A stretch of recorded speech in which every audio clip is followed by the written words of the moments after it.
بسم اللہ الرحمن الرحیم تبت یدا ابی لہب وتب رب اشرح لی صدری ویسر لی امری واحلل عقدۃ من لسانی یفقہوا قولی رب زدنی علما وزدنی فہما سبحانک لا علم لنا الا ما علمتنا انک انت العلیم الحکیم۔ رسول اللہ صلی اللہ علیہ وسلم نے جب مکے والوں کے سامنے اسلام کا پیغام رکھا، توحید کا پیغام رکھا اور ان کو یہ کہا قولوا لا الہ الا اللہ کہ کلمہ پڑھ لو تفلحوا فلاح پا جاؤ گے، عرب و عجم کے مالک بن جاؤ گے، تو یہ پہلی عام دعوت تھی جس کے بعد مکے کے لوگ نبی علیہ الصلوۃ والسلام کے جانی دشمن ہو گئے، اور صرف دور دراز کے رشتہ داری نہیں بلکہ قریبی جو رشتہ دار ہیں وہ بھی نبی علیہ الصلوۃ والسلام کے دشمن ہو گئے۔ ان میں سے ایک قریبی رشتہ دار جو نبی علیہ الصلوۃ والسلام کا حقیقی چچا تھا، ابو لہب، اس نے نبی علیہ الصلوۃ والسلام کو بد دعائیں دیں اور برا بھلا کہا، تو اللہ تبارک و تعالیٰ نے اس کے جواب کے اندر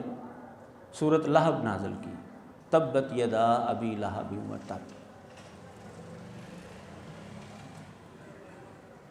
اس نے نبی علیہ الصلوۃ والسلام کو بد دعائیں دیں تو اللہ تبارک و تعالیٰ نے اس کے رد کے اندر قرآن مجید میں اس کے خلاف بد دعا نازل کر دی، اور قیامت تک جب تک قرآن مجید پڑھا جاتا رہے گا اس کے اوپر وہ لعنت اور پھٹکار پڑتی رہے گی۔ جب بھی مسلمان سورۃ لہب کو پڑھیں گے تو وہ بد دعا اس کے اوپر ہوتی رہے گی۔ اس نے تو ایک دفعہ دو دفعہ یہ جملہ کہا ہوگا نبی علیہ الصلوۃ والسلام کو، لیکن اللہ تبارک و تعالیٰ کو اتنا غصہ آیا کہ میرے پیارے حبیب کو یہ برا کہہ رہا ہے، تو رہتی دنیا تک اس کو عبرت کا نشان بنا دیا۔ بظاہر دیکھنے کے اندر سورۃ لہب جو ہے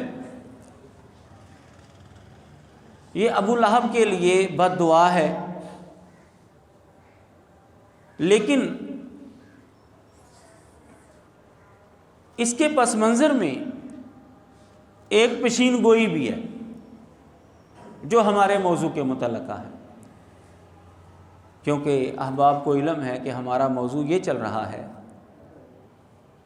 کہ رسول اللہ صلی اللہ علیہ وسلم نے مستقبل کے حوالے سے کئی پیشین گوئیاں کی جو حرف بحرف سچ ثابت ہوئیں۔ کچھ وہ ہیں جو نبی علیہ السلام کے زمانے میں پوری ہوئیں، کچھ وہ ہیں جو آپ کے بعد، اور کچھ وہ ہیں جو آج پوری ہو رہی ہیں، اور کچھ وہ ہیں جو ہمارے بعد آنے والی نسلوں کے سامنے پوری ہوں گی۔ قرآن مجید اللہ تبارک و تعالیٰ کا کلام ہے، نبی علیہ الصلوۃ والسلام پر نازل ہوا، تو اس کے اندر اللہ تبارک و تعالیٰ نے یہ بات کی ہے کہ نہ تو اس کا مال و دولت اس کے کام آیا، ما اغنی عنہ مالہ وما کسب، اور نہ ہی جو وہ کمایا تھا اس نے وہ اس کے کام آیا۔ مال و دولت بھی اسے نہ بچا سکا، اور جو اس نے کمایا تھا یعنی جو اس کی کمائی ہے اولاد، وہ بھی اس کے کام نہیں آ سکی۔ یہ پیشین گوئی ہے کہ یہ انسان اسلام قبول نہیں کرے گا، یہ مرتے دم تک کفر کے اوپر ہی رہے گا، اور شعلہ مارتی ہوئی آگ کے اندر اس کا داخلہ ہوگا، یہ بھی اور اس کی بیوی بھی، کیونکہ اس کی بیوی بھی نبی علیہ الصلوۃ والسلام کو بڑا تنگ کرتی تھی، پریشان کرتی تھی۔ اللہ تبارک و تعالیٰ نے یہ پیشین گوئی کر دی کہ یہ دونوں میاں بیوی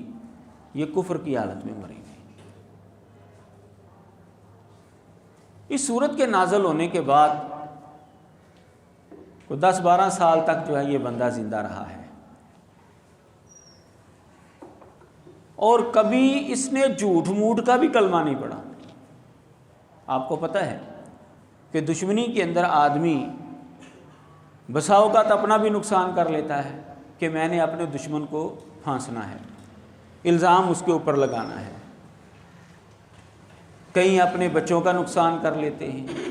کہیں اپنے گھر کو آگ لگا کر جو ہے وہ دشمن کے اوپر ڈال۔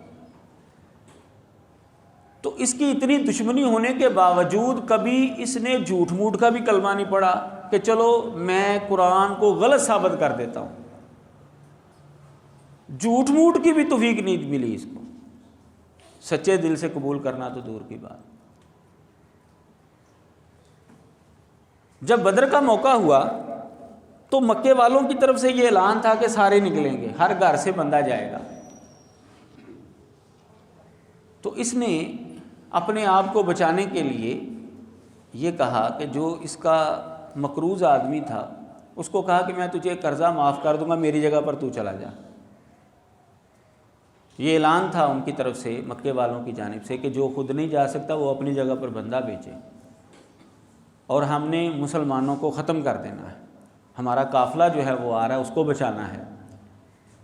واقعہ بڑا معروف ہے غزوہ بدر کا۔ تو اس نے یہ کہا کہ میں اپنی جگہ پر اپنے مقروض کو بھیج دیتا ہوں، میں اس کو اپنا قرضہ معاف کر دوں گا، اس لیے کہ وہاں پر جا کر مجھے کوئی نقصان نہ پہنچے، میں وہاں پر قتل نہ ہو جاؤں۔ یہ اپنے آپ کو بچانے کے لیے اس نے اپنی جگہ پر اپنا مقروض بندہ بھیج دیا۔ لیکن بدر کے اندر جو ہے وہ بڑے بڑے سردار سارے ختم ہو گئے۔ تو غزوہ بدر کے چند دنوں کے بعد اس کو بیماری نے آ لیا، یعنی جس موت سے یہ بچنا چاہتا تھا وہ موت پھر بھی اس کو آ گئی تھوڑے عرصے کے بعد ہی، اور بڑی عجیب و غریب بیماری جو ہے اس کو لاحق ہوئی۔ یہ اپنے پیسے سے اپنے آپ کو بچانا چاہتا تھا، اللہ نے فرمایا کہ اس کا مال اس کے کام نہیں آیا، اور واقعی اس کا مال اس کو بچا نہیں سکا۔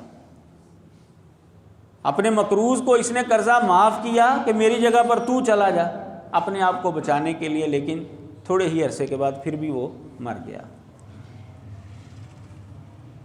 جو اس نے کمایا، اس کی اولاد، وہ بھی اس کے کام نہیں آئی۔ 2 اس کے بیٹے جو ہیں اس کی زندگی میں مر گئے، اور 2 جو ہیں وہ بعد میں مسلمان ہو گئے۔ اس کی اولاد بھی اس کے کام نہیں آئی، اس کی بیوی بھی کفر کی حالت میں رہی ہے۔ اب یہ پیشین گوئی قرآن مجید کے اندر کی گئی ہے، اور یہ قرآن مجید کی سچائی کا منہ بولتا ثبوت ہے، رسول اللہ صلی اللہ علیہ وسلم کی سچائی کا منہ بولتا ثبوت ہے۔ تو بالکل جیسا قرآن مجید نے فرمایا تھا یہ پیشین گوئی اسی طرح پوری ہوئی کہ نہ تو اس بندے نے اسلام قبول کیا اور نہ ہی اس کی بیوی نے اسلام قبول کیا، نہ اس کا مال و دولت اس کو بچا سکا اور نہ ہی اس کی اولاد اس کے کسی کام آئی۔ رسول اللہ صلی اللہ علیہ وسلم نے کئی طرح کی پیشین گوئیاں کی، ہم اس کا تذکرہ کر رہے تھے۔ نبی علیہ الصلاۃ والسلام کے فرامین آپ کے سامنے میں رکھ رہا تھا۔ حضرت عمر بن تغلب رضی اللہ تعالیٰ عنہ حدیث کے راوی ہیں کہ نبی علیہ الصلاۃ والسلام نے فرمایا بین یدی الساعۃ تقاتلون قوما ینتعلون الشعر، قیامت سے پہلے مسلمانوں تمہاری جنگ ہوگی، تم لڑو گے ایسی قوم کے ساتھ کہ جو بالوں کا جوتا پہنتے ہیں، اور تم لڑو گے ایسی قوم کے ساتھ کہ جن کے چہرے جو ہیں کأن وجوہہم المجان المترکۃ، گویا کہ ان کے چہرے جو ہیں وہ چوڑی ڈالے ہیں، یعنی چوڑے چوڑے بڑے بڑے منہ جو ہے نا ان کے ہوں گے۔ اور ایک روایت، یہ صحیح بخاری کی حدیث ہے، صحیح مسلم کے اندر لفظ ہیں، ان لوگوں کی یہ بھی نشانی بتائی، صغار الاعین، آنکھیں ان کی چھوٹی چھوٹی ہوں گی، حمر الوجوہ، چہرے ان کے سرخ ہو گئے۔ ایسی قوم کے ساتھ تمہاری لڑائی ہوگی۔ تو پھر ایک وقت آیا مسلمانوں کے اوپر، اور آپ نے سنا ہے چنگیز ہاں، ہلاکو ہاں، یہ نام سنے ہیں آپ نے، انہوں نے مسلمانوں کا کتنا نقصان کیا۔ ان کے ساتھ مسلمانوں کی جنگ ہوئی، مسلمانوں کو بہت زیادہ نقصان ہوا، اور ان کے جوتے جو ہیں وہ اسی طرح کے، کھال جو ہے وہ بالوں سمیت جو ہے اس کا جوتا بنا کر جو ہے وہ پہنتے تھے، سرخ رنگ کے ان کے چہرے، چوڑے چوڑے چہرے ان کے، چھوٹی چھوٹی آنکھیں۔ تو رسول اللہ صلی اللہ علیہ وسلم نے جو پیشین گوئی کی وہ بالکل پوری ہوئی، اور انہوں نے مسلمانوں کا بہت زیادہ قتل عام کیا، بہت زیادہ قتل عام۔ لیکن یہ اسلام کو اللہ تبارک و تعالیٰ نے ایک ایسی خصوصیت بخشی ہے کہ اللہ تبارک و تعالیٰ دشمنوں کے دلوں کے اندر بھی اس کی محبت ڈال دیتا ہے۔ اور پھر ایک وقت آیا کہ وہی دشمن کہ جنہوں نے مسلمانوں کو ختم کرنے کی قسم اٹھائی ہوئی تھی، ہم ان کو ملیا میٹ کر دیں گے، ایک بندہ بھی نہیں چھوڑیں گے، پھر ان کی اولاد مسلمان ہونا شروع ہو گئی، اور وہ حکمران جو مسلمانوں کو ختم کرنے کے لیے آئے تھے، ان کے بعد آنے والے حکمران جو ہیں وہ اسلام قبول کر لیتے ہیں۔ ان کی اولاد میں سے برقع خان جو ہے اس نے سب سے پہلے اسلام قبول کیا، پھر آگے جو ہے وہ مسلمانوں کی لڑی جو ہے وہ چل پڑی ان کے اندر۔ یہ بھی اسلام کی سچائی کا منہ بولتا ایک ثبوت ہے کہ جو اس کو مٹانے کے لیے آتے ہیں وہ بھی اسلام کے گرویدہ ہو جاتے ہیں۔ تو بہرحال نبی علیہ الصلوۃ والسلام کی یہ پیشین گوئی تھی اور یہ پوری ہوئی، یہ تاریخ کا حصہ ہے،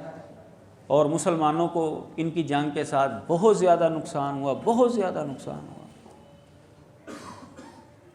نبی علیہ الصلوۃ والسلام نے مزید جو پیشین گوئیاں فرمائی ہیں ان میں سے ایک یہ بھی، حضرت ابو موسیٰ اشعری رضی اللہ تعالیٰ عنہ حدیث کے راوی ہیں، فرماتے ہیں کہ نبی علیہ الصلوۃ والسلام نے فرمایا ان بین ید الساعۃ فتنا کقطع اللیل المظلم، قیامت سے پہلے ایسے فتنے آئیں گے جیسے اندھیری رات جو ہے نا اس کے ٹکڑے، سخت اندھیری رات، یعنی سخت اندھیری رات کے اندر جو ہے کچھ چیز دکھائی نہیں دیتی، بندہ جو ہے وہ ٹامک ٹوئیاں ہی مارتا ہے، کبھی ادھر ہاتھ پڑتا ہے کبھی ادھر ہاتھ پڑتا ہے۔ تو نبی علیہ الصلوۃ والسلام نے فرمایا کہ قیامت سے پہلے ایسے فتنے آئیں گے کہ بالکل اندھیرا ہوگا، لوگوں کو کوئی سمجھ نہیں آئے گی کیا حق ہے کیا باطل ہے، سچا کون ہے جھوٹا کون ہے۔ وہ اسی طرح جیسے اندھیری رات کے اندر آدمی ادھر ادھر ہاتھ مارتا ہے، بس اسی طرح کی کیفیت ہوگی، کوئی چیز سجائی نہیں دے گی۔ اس کے اندر ہوگا کیا، یصبح الرجل فیہا مؤمنا ویمسی کافرا، صبح کو وہ مومن ہوگا اور شام تک وہ کافر ہو چکا ہوگا۔ اتنے حالات جو ہیں وہ سخت ہوں گے، پریشان کن ہوں گے، اتنا پردہ پڑا ہوا ہوگا کہ لوگوں کو سمجھ نہیں آ رہی ہوگی۔ صبح وہ مومن تھے، اتنے شکوک و شبہات ہوں گے کہ شام تک وہ بندہ ایمان سے نکل چکا ہوگا۔ اور فرمایا ویمسی مومنا ویصبح کافرا، رات کو مومن ہوگا اور صبح تک جو ہے وہ کافر ہو چکا ہوگا، ایسی کیفیت ہوگی، پتہ ہی نہیں چلے گا بندوں کو کہ یہ ہو کیا رہا ہے ہمارے معاشرے میں۔ نبی علیہ الصلوۃ والسلام نے یہ جو پیشین گوئی کی ہے اس کی ہلکی سی جھلک ہمارے زمانے میں شروع ہو چکی ہے۔ وہ کیسے؟ آپ کو پتہ ہے کہ پچھلی دور حکومت کے اندر، یعنی عمران خان کے دور حکومت کے اندر، ہمارا میڈیا جو ہے وہ واضح طور پر دو گروپوں کے اندر تقسیم ہو چکا تھا۔ بعض ٹی وی چینل تھے جو اس کے حق میں ہوتے تھے، اور بعض ٹی وی چینل جو ہیں وہ اس کے مخالف تھے۔ اب جو لوگ وہ چینل دیکھتے جو عمران خان کے حق میں ہیں تو وہ اس کے نعرے لگاتے، کیا بات ہے جی، اس نے تو واقعی نیا پاکستان جو ہے وہ بنا دیا۔ اور جو لوگ اس کے مخالف چینل دیکھتے، تبصرے سنتے، تو وہ اس کے خلاف نعرے لگاتے، اس نے تو برباد کر کے رکھ دیا۔ اب وہی بندے جب دوسرا چینل دیکھنا شروع ہو گئے، صبح سے لے کر شام تک یا شام سے لے کر صبح تک انہوں نے تبصرے سنے، تو ان کا ذہن جو ہے وہ تبدیل ہو گیا، یار یہ تو بات صحیح کر رہا ہے، یہ تو صحیح کر رہا ہے، میں تو خام خواہ اس کی مخالفت کر رہا تھا۔ یا دوسرا کہتا میں تو خام خواہ اس کے ساتھ چل رہا تھا، یہ تو بڑا گندا بندہ ہے۔ یعنی اس کا ہلکا سا مشاہدہ ہم اپنی زندگی کے اندر دیکھنا شروع ہو گئے ہیں۔ آج بھی آپ ایسے چینل کو دیکھیں جو آپ کی رائے کے خلاف ہے، ایک دو دن آپ اس کے تبصرے سنیں، وہاں پر آنے والے لوگوں کو سنیں، اینکروں کو سنیں، تو ایک دو دن کے بعد جو ہے لازمی آپ کے ذہن کے اندر کچھ نہ کچھ تبدیلی آ چکی ہوگی۔ چند گھنٹوں کے اندر، ایک دو دن کے اندر یہ تبدیلی آ جائے گی۔ ابھی اس طرح کے فتنے آئے نہیں ہیں، تو یہ صورتحال ہے ہماری۔ تو جب اس طرح کے فتنے آئیں گے کہ جب کوئی چیز سجائی نہیں دے گی، کوئی سمجھ نہیں آئے گی، تو بندہ کیوں نہیں اپنے ایمان سے ہاتھ دھوئے گا؟ وہ کافروں کی باتیں سنے گا تو وہ سوچے گا یار یہ باتیں تو ٹھیک کر رہے ہیں،